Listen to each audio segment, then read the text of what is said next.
Enter the Gungeon is one of the most popular roguelites of all time and is regarded as one of the greatest roguelites you can play by many, and for good reason. It has a 95% positive review score, which gives it an overwhelmingly positive score on Steam with almost 70,000 reviews. It's really impressive. Enter the Gungeon is filled with a lot of lovable NPCs, secret dungeons, fun unlock methods for new characters, a crazy amount of weapons, items, and bosses that keep every run feeling so fresh with so many different options to choose from. This top-down shooter game is one of the greatest games that I've ever played, but it actually has a sequel, and it's definitely not as well received as Enter the Gungeon. Exit the Gungeon is a completely different game than Enter the Gungeon, and a lot of people generally don't view this game to be that good. Enter the Gungeon is a top-down shooter bullet hell game, while Exit the Gungeon is a challenge and platformer that still has those bullet hell aspects, and I can see why people wouldn't enjoy it as much as the original. And it has a weird release cycle, as it was originally released as an Apple Arcade exclusive on September 19th, 2019, but it was only a mobile exclusive for 6 months before releasing on the PC and Switch on March 17th, 2020, and then it launched on the Xbox and PlayStation in November of 2020 as well. In reading reviews everywhere, you can see it doesn't have the same reception as its predecessor, as it almost has 3,000 reviews on Steam, with it being mostly positive at a 77% positive review score. Let's dive deeper into the gameplay to see if it's truly worse than Enter the Gungeon, or if it's even good at all. Like Enter the Gungeon, you have the original 4 starting characters with the pilot, marine, convict, and the hunter, and then you have 3 unlockable characters with the cultist, bullet, and robot, who are all also in the original game. I will say the unlock methods for these characters isn't as exciting as Enter the Gungeon, as you just need to beat the game to unlock them, but what's more unique with the characters is that each one has a different route inside the run. Granted, you will see some of the same levels per characters, there's only 14 different routes total, but the Exit the Gungeon wiki does tell you everything you need to know.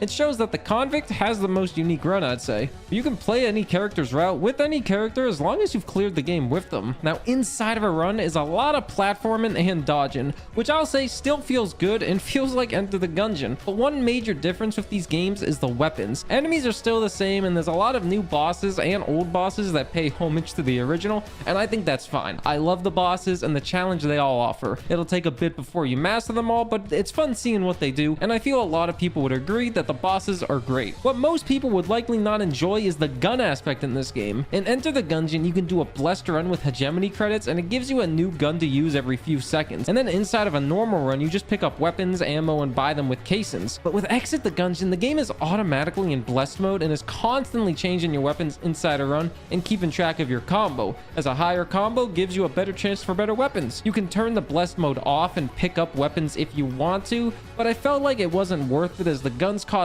so many casings, and sometimes you'd rather get an item than a gun when finding chests. And even turning it off, you still have a weapon that's automatically changing every few seconds with unlimited ammo. But I will say, I do think that the blessed runs work with this game, as it feels more arcadey, and the runs are significantly shorter, as they take about 30 minutes compared to Enter the Gungeon being about 45 minutes to an hour, depending on what secrets you do. And inside a run, you still have shops, plenty of challenge rooms, and fun NPCs to engage with. And that's something I do love about this game. It's the NPCs and how great they are and how much they enhance a run in terms of fun.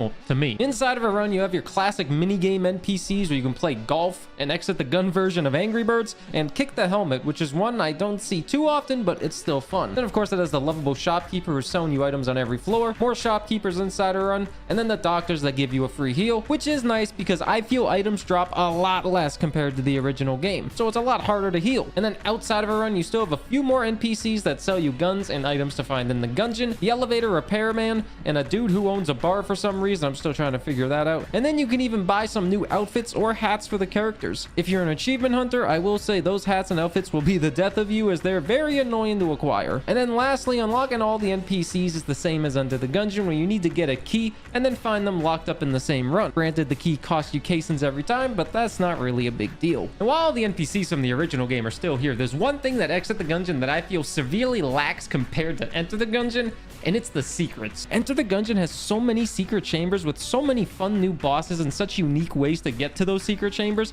Then they also have secret rooms and unique ways to unlock characters that keep you engaged, wanting to see everything.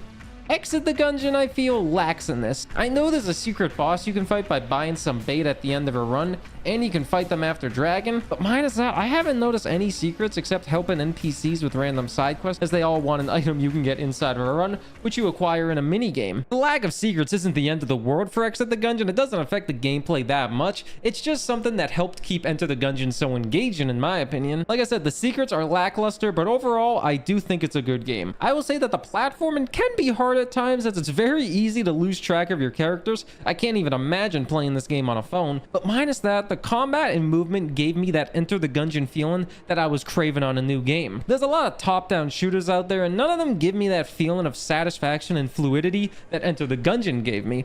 But this platformer gives me that feeling, and I think it's a great game. And it is a little bit cheaper than Enter the Gungeon, but they're both like $25 together and well worth it. I 100% understand why people don't like it after playing Enter the Gungeon, but if you're a fan of challenging platformers or roguelites with very quick runs, I really suggest it. Especially if you're a fan of Enter the Gungeon. I was a little hesitant to initially try it just because of how many negative things that I've heard, but playing through it was a very good time, even though I cleared the game with every character in about 12 hours. I will say, if you're very skilled at Enter the Gungeon, I think you'll pick this game up very fast like me. I still see myself playing this game in my spare time, trying to do everything like in Enter the Gungeon.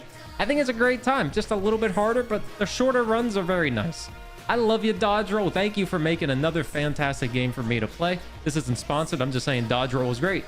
And yeah, that's all about Enter the Gungeon. Thanks for watching, and I'll see you next time.